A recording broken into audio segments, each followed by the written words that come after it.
Hey guys, my name's Shama, and today we're going to be doing another Elemental Shaman guide for patch 7.0.3. This is going to be a tips and tricks guide to help boost your damage just that little bit more above every other average player. So let's get started with one trick. This one's going to cover your Fire Elemental. Now you might be asking, what trick can you tell me about my Fire Elemental that's just going to boost its damage? It just sits there and does its own thing, right? Well, when you're spec'd into Primal Elementalist, which I recommend by the way, since it's performing better than the other two talents in most situations, when you summon your Fire Elemental, a pet bar comes up as well. On this pet bar, your Fire Elemental can cast 3 spells. Fire Blast on a 2.4 second cast time, Fire Nova on a 1.6, and Immolate on another 1.6 cast time.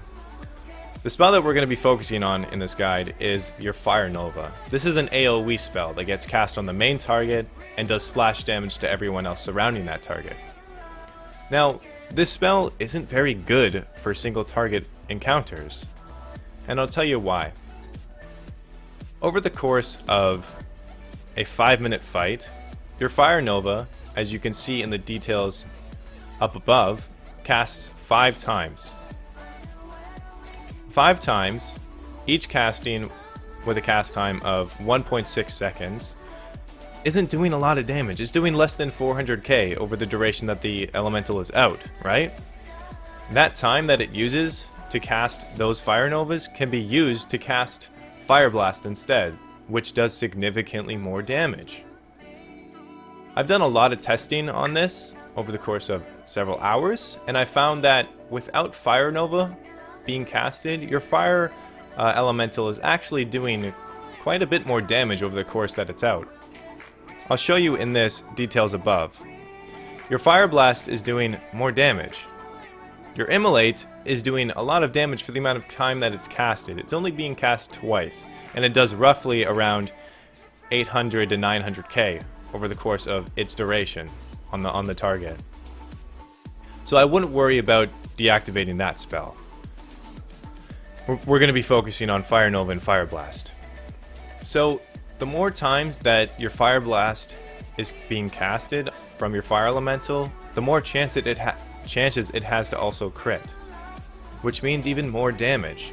So definitely taking Fire Nova off of its cast priority is going to boost its damage by just that little bit more. Moving on to our second point of the video. Switching targets while chain lightning for trash packs and AoE. Now, if you're spec'd into Lightning Rod, this trick regards to you. Lightning Rod, when your Lightning Bolt and Chain Lightning have a 30% chance to make the primary target a Lightning Rod for 10 seconds. Primary target as in the one that you are targeting and the one that you cast your Chain Lightning on. Lightning Rods take 40% of all damage you deal with Lightning Bolt and Chain Lightning. This means when you're casting Chain Lightning on the primary target and Lightning Rod goes to that target, you can then switch off that target and try and get another Lightning Rod out with another primary target.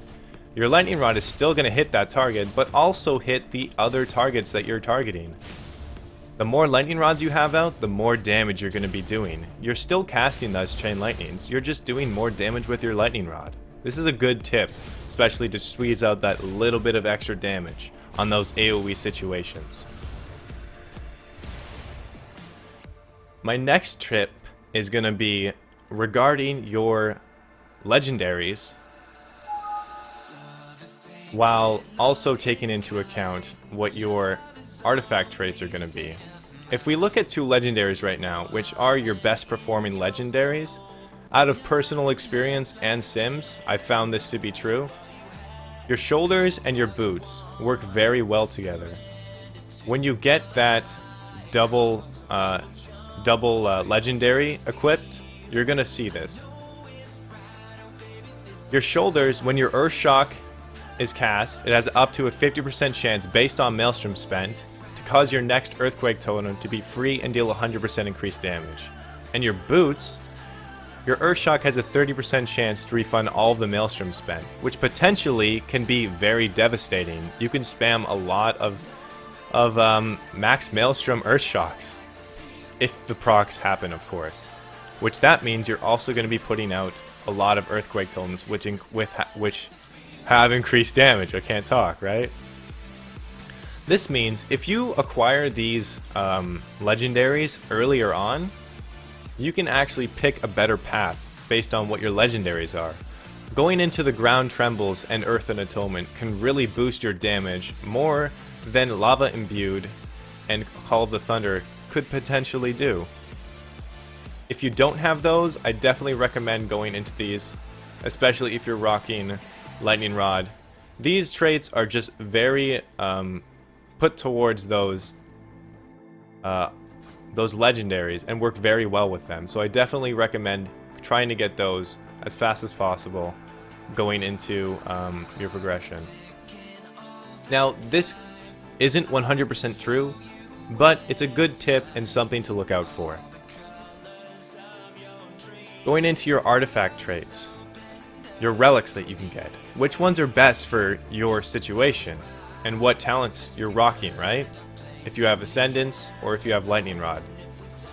Now, your Lightning Rod traits and relics that you want to try and get, your Call of Thunder is going to be doing a lot more damage. Your Call of Thunder being your passive nature damage being increased by 1%.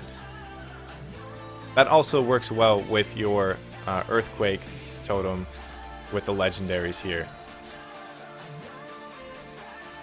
Going back to your traits.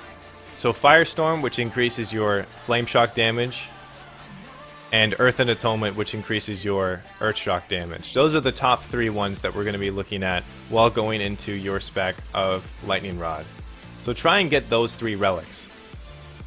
For your Ascendant spec, your Lava Imbued is going to be at the top by quite a bit, followed by your Firestorm, which is increased Flame Shock damage, and then your Earth and Atonement. Generally, people try and get the top 3, right? So, going into what I just said, your Ascendance deals increased damage based on your crit, right? For that's your Lava Burst, right? If you're going into a relic that has increased damage for Lava Burst, you're just doing more damage over the course of your Ascendance. So it's generally nice to have those relics. Another tip that I'm going to talk about is your food buff and your neck enchant. These can be very important, as over the course of a fight, they can do a lot of damage. Your neck enchant, you want to try and get Mark of the Hidden Satire. This can do, over the course of your 4 to 5 minute fight, a percentage of 4 to 5% of your total damage. That's quite a lot of damage. Now, I only recommend getting this enchant for your neck because it's pretty expensive right now, and to put it on a neck piece that you're actually going to be using for quite some time. One that has good stats, or a very good item level. Your food buff that I recommend is the Fish Brill Special. It gives you a food buff that, based on a chance to proc from your ranged attacks, sends out a volley of fireballs at the target, dealing over 17,000 damage. 6 fireballs get sent out at a time. And it has a chance to proc randomly, so it could proc over and over and over again in a row.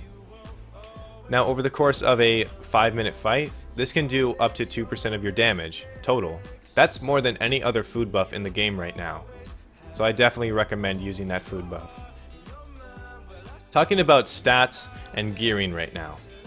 Now, this is some information that can be found on the Earth Shrine Discord channel or server, if you guys are into that. So you can find that some information on there states that you should be getting a lot of crit gear, but then after you reach a certain amount of crit, roughly 33%, your other stats become more valuable, being your haste and your versatility. Still trying to avoid mastery as much as possible, it's just not performing well. But also keeping in mind that when you have when you're starting to gear your character, try and get at least 3 pieces of gear that have versatility on it. I've succeeded in that. I've gotten a helm, a neck piece, and a ring that have versatility on it, increasing my total damage by 5%. When you reach about, sorry, hit the mic. When you reach about 33% crit, your haste becomes more valuable. Until to the point where it's 30% haste, then your versatility becomes more valuable than that.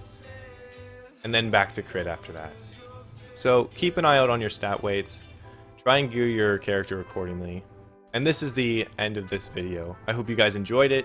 If you like my videos, if you like the content that I do, definitely subscribe. I also stream on Twitch. I'll put that in the description down below so you guys can follow me there. You can also follow me on Twitter and Instagram.